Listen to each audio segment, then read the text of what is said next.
how to use self-care. Write it down. Let people see it. Don't be ashamed, because everybody does it differently. I want to hear from you. And I enjoy talking to students and young adults because the amount of pressure that young people deal with is enough to make anyone want to give up and quit. I had a teacher growing up that told me the future was in my hands and not to mess it up. Wow. Thanks, Teach. As if I didn't have enough problems in my life already. If there's one video that you watch on YouTube today, I hope it's this. Because I'm here to help you understand self-care. If you want to live a happy and healthy life, you have to put yourself first when you need it the most, regardless of the consequences that may occur. It's better to lose your job, lose your partner, fail your test, or walk away than it is to forget who you are. The reality is that even though we paint a perfect picture of what our life should look like, it never turns out the way we want it. And that's okay, because it's not trying to avoid the storms that happen in life, but learning how to dance in the rain. And when all odds are against you and everything's a mess, 2 words: self-care. Because at the end of the day, you got to live with the choices you make in life, no one else. It's time we start putting our best interest at the top of our to-do list. Physically, it's the activities you can do that will help you with the stress in your life. Financially, it's the money you're spending or the money you're saving. Spiritually, it's your religion, not someone else's religion, your religion. Mentally, it's how to control your emotions or even handle regrets. Relationships, like your family, your friends. Time management, what are you wasting your time on? Your future, what's your goals, your plans, and the dreams you have? Your legacy, what are you leaving behind? Sacrifices, what do you know you need to do that you're not doing? And self-control, what are your weaknesses and how can you be better?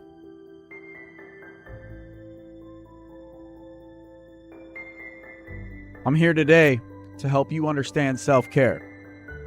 Self-care needs to be treated as a priority and not a luxury. We get caught up in taking the heavy weight of problems in life and forget to take care of ourselves. And as you can tell, everyone has different levels of self-care. And what works for me might not work for you.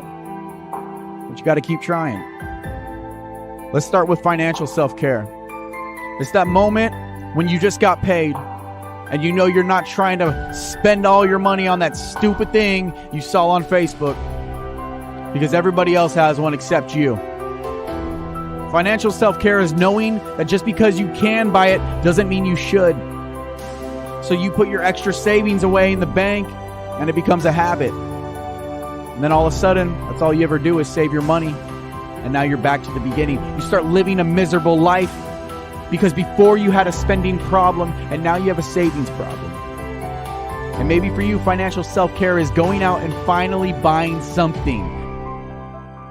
I think you need to treat yourself. These are physical things we do, and it's all self-care. We need to start enjoying a good meal or just going on a walk, playing with your pet or hitting the gym. These are physical self-care habits that are important, like practicing your yoga skills or playing that new video game.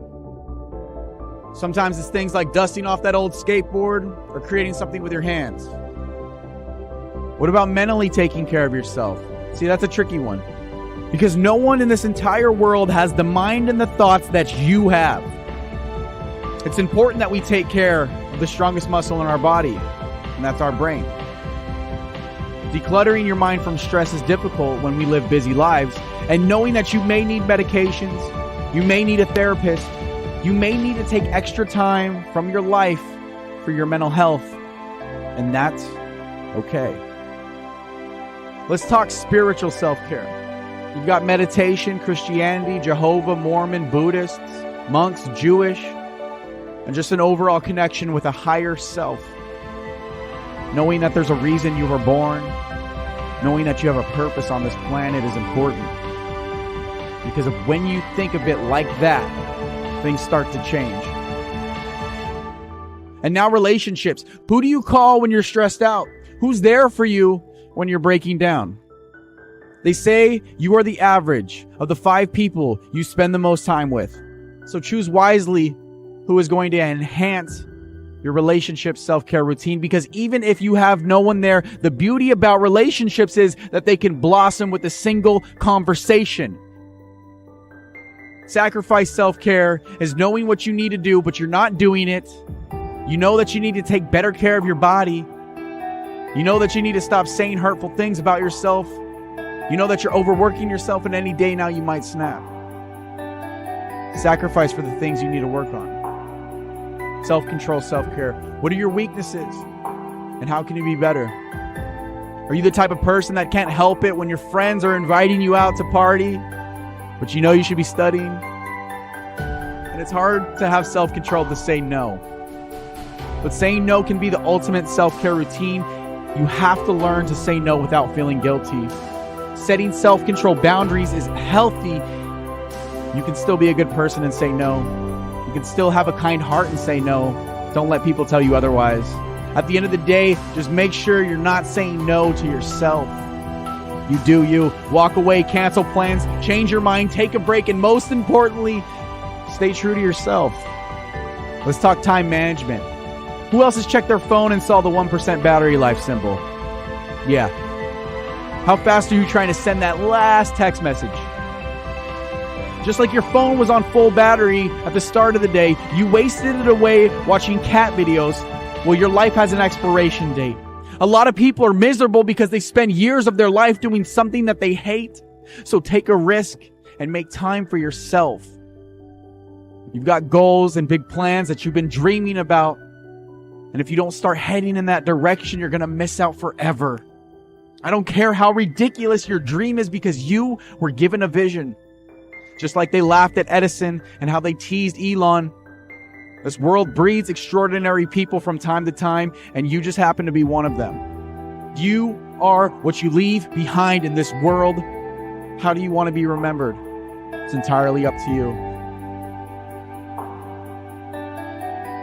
Self-care is deliberately taking care of your well-being through restorative activities. One of the greatest threats for our well-being is physical and emotional stress. Stress is one of the leading causes of healthcare issues in America. And we experience it every day. We experience stress by what we put in our bodies, what we put on our bodies, the thoughts that we think, and the choices that we make throughout our day. Some of the most stressful things that we can put in our bodies are sugar, alcohol, excessive caffeine, and processed foods. Those are also some of the most consumed items in America. So with all this stress impacting our immune system, our energy levels, our emotional well-being, it's essential that our self-care practice does the opposite. About a year ago, a coworker asked me what I did for self-care. I cringed when she asked me that question. I said, I eat and I sleep and that's enough, totally brushing her off. At the time, I was managing a high-volume retail business in Washington, D.C. My husband and I were starting a company, and we're raising our 2-year-old son. I started every day with coffee and a scone, went to work, had very few breaks, and finished my day watching Netflix and scrolling on my phone. I was in complete denial about what I needed to do to take care of myself. Ultimately, I burned out, and I quit my job. I decided to pursue a passion of mine, and I began working as a labor doula and a childbirth educator. Now, a large aspect of that job is to support pregnant women and prepare pregnant women to be as relaxed as possible during what could be a stressful event in a stressful environment.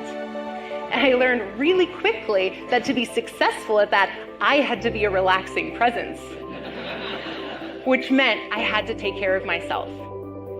And that's when I discovered how to practice self-care.